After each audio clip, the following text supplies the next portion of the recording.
Il existe vraiment énormément de sortes de serre-joints et on oublie trop souvent toutes les fonctions qu'ils ont, alors que si on l'exploite vraiment à 100%, on peut vraiment se faciliter le bricolage. Aujourd'hui, je vais vous montrer plusieurs utilisations de serre-joints dans plusieurs cas, avec des astuces toutes simples, mais qui fait que quand on bricole et qu'on connaît ces astuces, tout de suite ça devient beaucoup plus simple. Allez, c'est parti. Les serre-joints, on les connaît, on voit bien qu'il y a différentes tailles, différents mécanismes aussi, mais on les utilise toujours de la même manière. On les prend toujours pour serrer deux morceaux de bois ensemble. Alors, c'est vrai que c'est le but premier, c'est ça, mais il existe plein d'autres astuces pour se servir des serre-joints. La première astuce que je vais vous montrer, qui est connue, mais c'est toujours bon de le rappeler, c'est que souvent les serre-joints, ils s'inversent. Et je vais vous montrer dans quelle utilisation je l'utilise, comme ça. Cette partie-là s'inverse, mais cette partie-là aussi. Bien souvent, ça se dévisse. On le retourne. Et on le revisse. Là, les patins s'écartent. Eh bien, si vous avez des meubles à soulever, vous prenez le serre-joint inversé et vous allez lever le meuble facilement.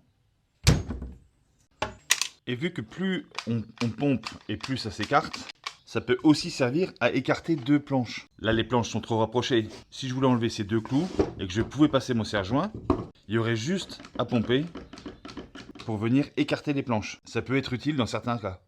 La deuxième astuce avec ce genre de serre-joint, c'est que lorsqu'on veut maintenir une pièce, mais au milieu de l'établi, généralement, c'est pas possible. Il faudrait des becs beaucoup trop longs. Il y a une astuce qu'on peut mettre en place sur l'établi et qui résout tout le problème. Je vous montre. On va donc imaginer que ça, c'est mon établi. On va bien réfléchir à l'emplacement qu'on voudrait éventuellement en permanence le serre-joint. On va prendre une scie cloche qui a à peu près le diamètre de la largeur de la tige. Ensuite, on va réfléchir à un endroit où on va pouvoir faire le trou dans l'établi pour que dans les prochains bricolages, ça soit facile de venir attacher les éléments qu'on va vouloir fixer à l'établi avec le serre-joint. On fait un trou. Donc on se retrouve avec un beau trou dans l'établi, mais on va dévisser cette partie du serre-joint, le passer dans le trou. Sous l'établi, on vient remettre la partie qui est là.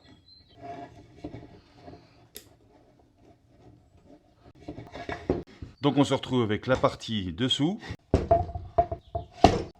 Et on a un serre-joint en permanence sur l'établi qui nous permet de fixer absolument tout et n'importe quand. On vient y poser notre morceau de bois. Et on vient resserrer. Alors oui, ça monopolise un serre-joint, mais on arrête de galérer toujours sur l'établi à vouloir tenir les pièces, à pas savoir comment faire. Là au moins, on est tranquille. C'est pour ça qu'il faut bien réfléchir où faire le trou pour que ça soit le plus pratique possible. Une autre astuce bien pratique, c'est lorsqu'on veut serrer des planches mais qui sont beaucoup plus larges que le serre-joint. Au lieu d'acheter un serre-joint plus grand qu'on va se servir une ou deux fois, la petite astuce, c'est d'en prendre un deuxième et de le mettre comme ça. Là, on peut se servir du premier comme base et là, on serre vraiment super bien. J'en profite pour avoir celui-là devant les yeux pour vous poser une question. Je n'ai jamais su pourquoi il y avait ça. Ça, c'est des petites taquets qui bougent. Et je n'ai jamais su à quoi ça servait. Alors si vous savez à quoi ça sert, est-ce que vous pouvez me le marquer dans les commentaires s'il vous plaît, parce que je ne sais pas du tout. Je vois pas à quoi ça sert. J'ai pensé peut-être que vous pouvez assembler deux l'un avec l'autre, mais c'est pas ça. Bon bref, laissez-moi un commentaire si vous savez à quoi ça sert. Ça me rendra bien service et je me coucherai moins bête ce soir. Maintenant, quand on veut faire du cadre ou un encadrement ou n'importe qu'on veut couper à 45 degrés et qu'on veut serrer, ben avec ce genre de serre-joint, c'est pas possible. Ni avec ça d'ailleurs. Mais si vous avez des chutes de bois chez vous, vous pouvez construire ça. Regardez. On commence par tracer un carré. Là, c'est 15-15. Les diagonales, le centre. On prend une scie cloche et on perce. Et ensuite, on va couper.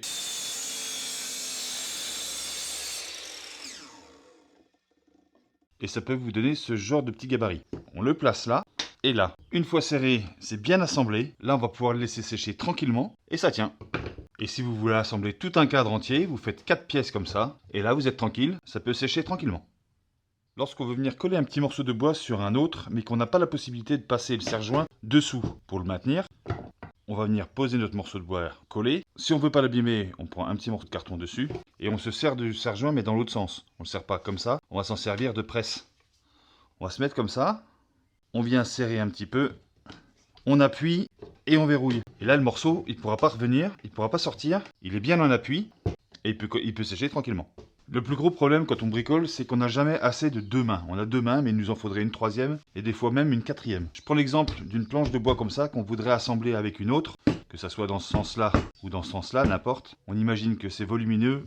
Si je veux la mettre comme ça et que je veux la visser tout seul, c'est pas pratique et on va un peu galérer. On va galérer pour la tenir, on va galérer pour la visser, pré-percer, visser, bref. Pour la faire tenir avec les serre-joints, bon bien sûr comme ça c'est pas possible, je me suis construit une sorte de petit gabarit comme ça, qui va nous permettre de mettre à l'équerre, bien sûr ça c'est un angle droit, je vais le mettre dans votre sens. Le serre-joint va nous permettre de fixer ce gabarit sur la planche qu'on va assembler. On va prendre ensuite notre deuxième planche, on vient la chercher avec le deuxième serre-joint. Et une fois les serre-joints placés, voilà ce que ça donne. On est sûr d'être bien à 90 degrés, les serre-joints serrent bien les deux planches. Là on va pouvoir venir pré-percer, visser tranquillement. Donc c'est toujours bien de prendre une chute de bois, ça c'est une vieille chute que j'avais. On vient y faire un bel angle droit.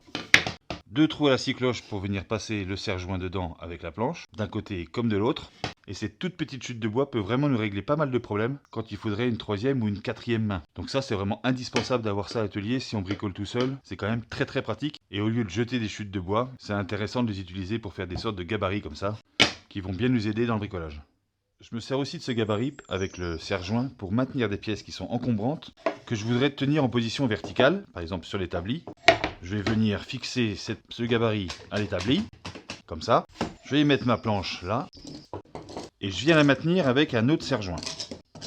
Et le fait de faire ça, ça va permettre à ma planche de tenir parfaitement verticale. Là, si j'ai un coup de rabot à donner, c'est facile de le donner, ça tient bien. Si je dois y coller un champ, elle tient bien aussi. J'ai le temps de mettre la colle, d'appliquer le champ. Bref, ce petit outil sert vraiment dans plein de cas différents. Je suis sûr que là, j'en oublie. Mais lorsqu'on doit tenir des pièces et qu'on est tout seul, c'est impeccable. Lorsqu'on utilise des serre-joints, on a bien souvent des petits capuchons comme ça, qu'on arrive bien souvent à perdre parce que, à force de serrer, ils partent. Et on arrive, comme celui-là, à une surface qui va abîmer le bois. Pour qu'un peu le bois soit tendre, on arrive facilement à marquer le bois. D'ailleurs, même ça, si on ne protège pas le bois, on arrive à faire des traces. Donc après, c'est du ponçage et une perte de temps. J'ai pris l'habitude d'avoir toujours à l'atelier des petits patins de chaise. C'est ce qu'on colle sous les chaises.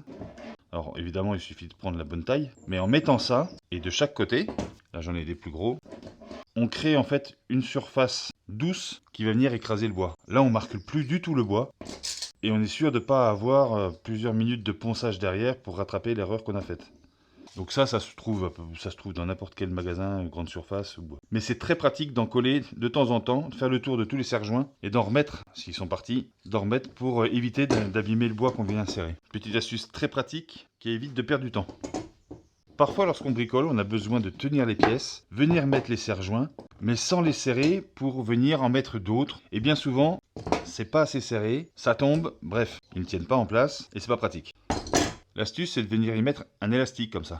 En mettant l'élastique, on vient prendre nos pièces, on a juste à lâcher, et là on est au contact. Là on a tout le loisir de venir mettre les autres, et ensuite de venir serrer. Un simple élastique. Celui-là il est un peu faible, mais quand on en a des plus larges, un simple élastique peut vraiment nous faciliter le travail. Regardez, il suffit de le préparer à la main comme ça, on va venir avec nos pièces, et on lâche. C'est tout bête, là on peut venir serrer tranquillement, là il est bon. C'est une petite astuce toute bête, mais qui est très pratique, encore une fois, lorsqu'on n'a que deux mains et qu'il nous en faudrait une troisième. Lorsqu'on assemble des pièces de bois comme ça, bien souvent quand on vient mettre notre serre-joint, là, à ce niveau-là, ça se décale. C'est soit comme ça, et bien à ce niveau-là et à ce niveau-là, moi je vous conseille de mettre un serre-joint. Si on vient presser l'extrémité, on est sûr que le bois ne bouge plus. On fait ça sur un côté, on vient faire ça sur l'autre aussi.